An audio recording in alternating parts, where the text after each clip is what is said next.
The following presentation is for mature audiences only. Who are you? He's a fine man. All hell is broken loose. He's a great broadcaster. He's a very powerful guy. Absolutely brilliant. Feared by men, adored by women. He's a smart boy. It's patriotic. It's no big deal. It's the end of the world. I might as well tell you now. He's a monkey. And how you doing, ladies and gentlemen, boys and girls, children of all ages? Welcome into another edition of The Wild Side with Eric Clark. I am your not at all humble host, Eric Clark, saying thank you for taking time out of your busy day being awesome to give my little video a watch and a listen. If you like it, like it. If you think other people are going to dig it, give it a share. Make sure you are subscribed to the YouTube channel and you're following me on all the social media platforms linked down below.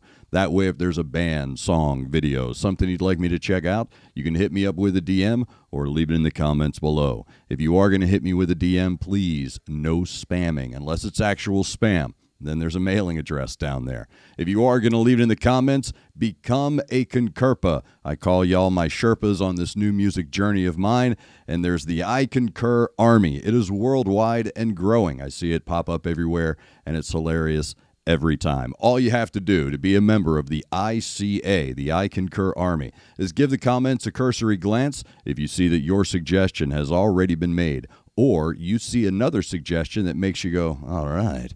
All you have to do is like that original comment and below reply with I Concur. That'll help my old burnout resin-coated DJ brain get everything into a nice little organized list. I can put it in the handy dandy notebook. Also, twice a week we are streaming live 2 hours of fun and frivolity at the Gathering of the Concurpas. Every Wednesday at 11 a.m., Saturdays 2 p.m. Central Time here in the U.S., we go live from the east side of Nashville. And it's another chance for you to get your suggestion to me or get linked how to get that suggestion to me. And it also give you an opportunity to ask me questions. 30-plus years in rock radio. My late wife was an attorney for the record industry, so there is a lot of knowledge about the music industry sitting in this chair. I know I don't look like it, but trust me, there is. Before we get to today's video, I do want to say thank you to Connect 200, Music to See, and Aunt Betty's Nut Butter. They are the reasons I'm not asking you for money, but if you want to give me your money, go right ahead. It all goes right back into the show. Anyway, today's video is coming via the I Concur Army during a live chat. Everybody said, hey, dude, this is the next Nightwish video you need to do. So today we are going back to the Human Nature album, and we're grabbing the track Endlessness. Can't find a live one, and I think you know why. So today we are checking out the official lyric video of Nightwish Endlessness from the Human Nature album. Here we go. Let's check it out on the Wild Side.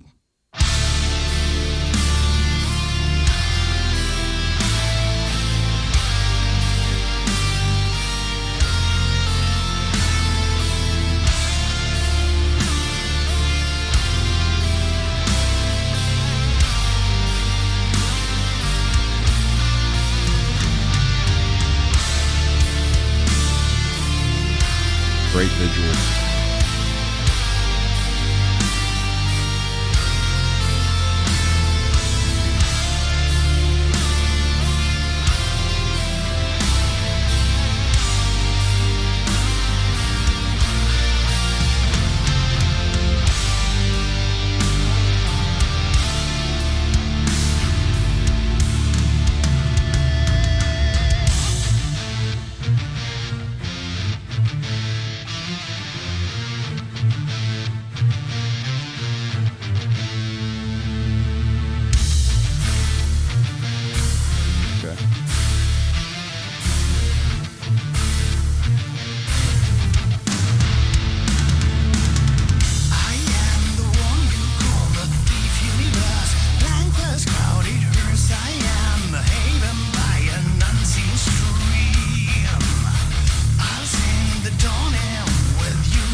once again, Tuomas taking you on an intellectual journey unexpected when listening to music. So only Nightwish fires Voltaire off in my head. So that is Endlessness from Human Nature, Marco on vocals, Floor coming in towards the end. I really like how she built in that moment. Look, there are a lot of moments in these tracks that I do that I could stop and talk and give you my thoughts. And people in the comments a lot of times will make snide comments about I'm writing things down and I'm missing things. I'm not. I'm not missing anything. But the reason is because I'm experiencing this on the whole. When I first started doing these, I fell into these. For those of you that are new to the channel, I fell into doing these breakdown reaction type videos, and I didn't know what I was doing, so I asked a lot of people. Some people gave me some bad advice, some people gave me some good advice. And I have found that just sitting and taking the whole thing in, copyright strike be damned, I can put together a better thought process because I'm allowing it to fill in any gaps that would happen during a pause. So there are a lot of times in this track I could have paused, but I don't like doing that. So I let the thing play. And I really, in that moment right there, there's this really smooth transition from Marco to Floor in the vocals, and then Floor builds. There's no reverse with her. She's just building from, every 3 words, it's getting more and more intense, and the register is getting higher and higher. And I talked before about Tuomas being the ultimate metal layer cake baker and how he really understands what and how much. He really understands that. He understands the concept of less is more. And the great thing about Nightwish is there's no ownership of any singular space. It's all one thing. So there's no conflict with anyone when it comes to these tracks. Everybody does what they are asked to do. They do it better than anybody else, and that's what makes Nightwish so brilliant and so legendary with what they do. And because Tuomas really understands how to construct those layers. So you've got this really ethereal, orchestral, symphonic layer that is constantly being jumped in and out of by these very progressive sounds. And even Marco's vocals, I've said before that this guy's vocals are some of the best in metal. He carries with his vocals, Marco does, a bona fide that is prominent in its tone and structure and texture. His vocals are very well textured. They're not rough, but they're heavy. And I wrote down deceptively tender. And in this track, that's what I'm getting. I'm getting deceptively tender because Marco, again, has the gravitas in his delivery to establish dominance in his space. But in this track, the way he's delivering and the way he's painting with his vocals in this track are very light in their landing colors. So, and they're meant to be. That's without a doubt. This is almost a ballad, if you will, from Marco. I can only imagine what this would be like live, which kind of pisses me off that it won't be. But anyway, that's a personal thing. Get back to so the vocals. I talk about Marco's vocals in previous songs where he has this cool little thing that he does that not a lot of people do, and I don't know if a lot of people pick up on it, where you're trained for your ear and brain are trained over a period of time listening to music. You have your own AI. You have your own predictive AI in your head when you're listening to music because you get used to how things are structured. You get used to certain melodies and harmonies that appeal to you. Marco will wait until the end of one of those to go in a different direction and fluctuate with what he's doing within that expected vocal track. And it's super cool how he does it. That's why I wrote deceptively tender. So while there is an an impending motivation, an impending momentum behind his vocals, there's still the brighter elements around it that lead to that tenderness that's involved. The drums and the guitar really playing harmony with the keys and that orchestral sound. The drum and the guitar, Empu and Kai, are really weaving through that orchestral, the orchestral bass and the bass line bass. It's because the same words are being used, but they're not same sounding words. So you've got this orchestral bass and then the bass line all creating that foundation. Whereas normally it would be the drums and the bass and the keys, or the drums and the bass. In this one, it's more of that progressive temperature of keys and bass really providing that foundational color pattern. And then the drums and the guitars can harmonize with that and drop in and out where they're needed. And what Empu's doing here, and again, top 10 guitar players for me, this guy is. His tone is perfect. It is perfect. It is clean. It's bright, but it also matches. Everything lines up. So Empu's guitar tone is impending, right? It's heavy. This is a very heavy track. Everything is very heavy, but there's a dichotomy to the heaviness within itself. And the way they're able to capture that progressive dichotomy in tone is brilliant. And when I said Nightwish, of course, is going to make me think of Voltaire, when I look at the lyrics and I think about, the other songs I've heard from Tuomas, it reminds me of the time my youngest, a little sidetrack here, sorry. My youngest son wants to be an astronomer. He's fascinated by space and science and things like that, something I heavily encourage. So occasionally we like to take Boys' Day out and go to the Science Museum here in Nashville. So we did the sit in the theater with, whatever, where I'm going with this, but I'm trying to stay focused here. So, and the word has just completely left my brain, so I apologize. And it's planetarium shit. So we were in the planetarium one day, and they were showing a film about the universe and how the universe is built and all this other stuff. Well, towards the end, they showed this photograph. And the photograph was taken from some satellite facing out of our galaxy. So I'm looking at this, and you see all these little white dots. And the person speaking said, if you look, what you think are stars are actually galaxies. There are millions upon millions upon millions of galaxies with billions upon billions upon billions of planets that are estimated to be out there, but that's what's out there. So it made me think of Voltaire. I have this expression that I learned a long time ago, a quote from Voltaire, that I use to describe human beings.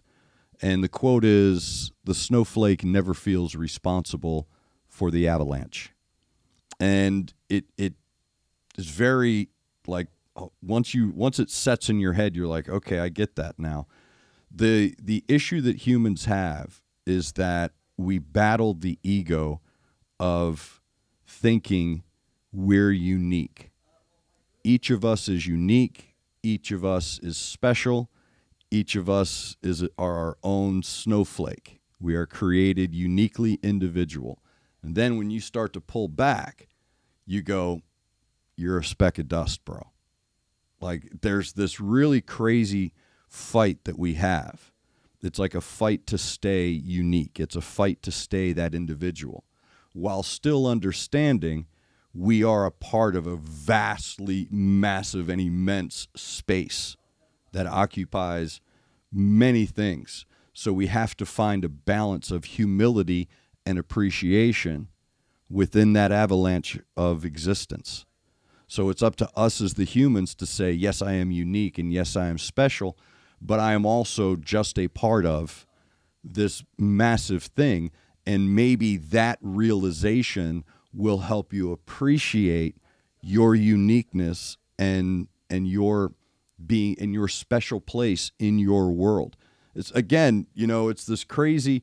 This guy writes a song inspired by one thing in his head, and he's so good at writing music and lyrics that he's able to take something that is so unique, right, and create that universe. It's an amazing, again, what people call a lot of artists genius. You hear that being thrown around a lot about a lot of people who are not geniuses. So I feel like when I say that Tuomas is a modern musical genius, I don't want that to be taken as a one-off word or a throwaway or a platitude in any way, shape, or form. And I think there's a lot more to be discovered in that dude's brain. But I find it just absolutely breathtaking that he's able to take such a unique thought, such a unique wonder, and understand that there's a universal application to this question, to this search for meaning in our existence. Because we all have different lives. We all follow different paths to different lakes, to different rivers, whatever, however you want to call it that.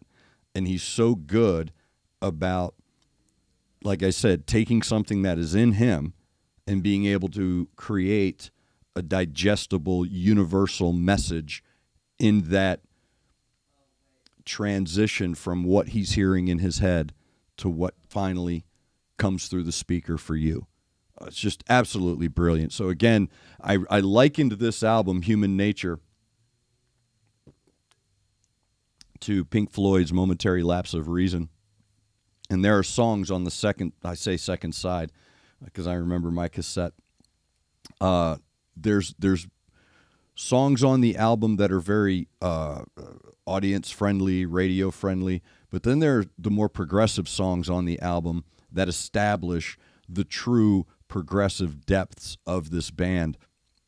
And Pink Floyd has that on Momentary Lapse of Reason, that second side of the album. Terminal Frost, they really create that. This is coming from a unique perspective, but it opens up a universal understanding and application to the translation. So it's just very, like I said, very brilliant how he's able to do that. So thank you very much for that. That was Endlessness, Nightwish from Human Nature, Marco on the vocals. So again, let me know down below your thoughts. Let me know your suggestions. If you do have a suggestion, make sure that you are subscribed to the YouTube channel and that you are following me on all the social media platforms so you can get me a link to the version of the track that you would like me to do one of these videos for. So thank you very much for the suggestion coming from the live stream. Don't forget, Wednesdays 11 a.m., Saturdays 2 p.m. for the live stream, the Wild Side Live. Thank you to Connect 200 Music to See and Aunt Betty's Nut Butter. Thank you to you.